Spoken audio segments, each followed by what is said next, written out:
Swiggy Zomato అని 2 వచ్చాయి, శుభ్రంగా జైవిజీల్లో వచ్చాయి. మా అపార్ట్మెంట్ దగ్గర చూస్తూ ఉంటా, అరగంటకు ఒకడు వస్తాడు. ఆ కుర్రాళ్ళని చూస్తే జాలి వస్తుంది. వానలో చలిలో వస్తూ ఉంటారండి వాళ్ళు, పైగా నిమిషాలట. ఆ నిమిషం దాటితే వీడు ఛార్జీ ఇవ్వట. ఇంత రాక్షసమైన ఆలోచన.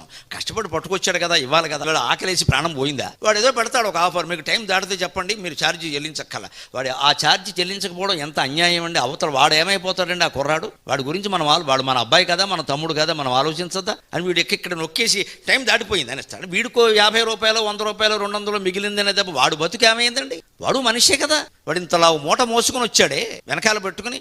మనకి ఒకసారి అపార్ట్మెంట్లో లిఫ్ట్ లేకపోతే మెట్లెక్కుతారే, నువ్వు నిమిషాలు ఎక్కడతావా మహానుభావ? మానవత్వమేనా? ఆలోచించాలి కదా. గ్యాస్ బండవాడు గ్యాస్ పట్టుకొచ్చాడు అంటే ఎన్ని మెట్లు ఎక్కుతున్నాడు? మా లిఫ్ట్లో కూడా తేవడం కష్టమైతే. ఆయన 15 కేజీల సిలిండర్ అది.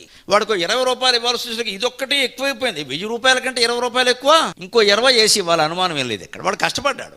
ఆ శ్రమజీవులను ఆ మాత్రం ఆదుకోకపోతే ఎలాగండి?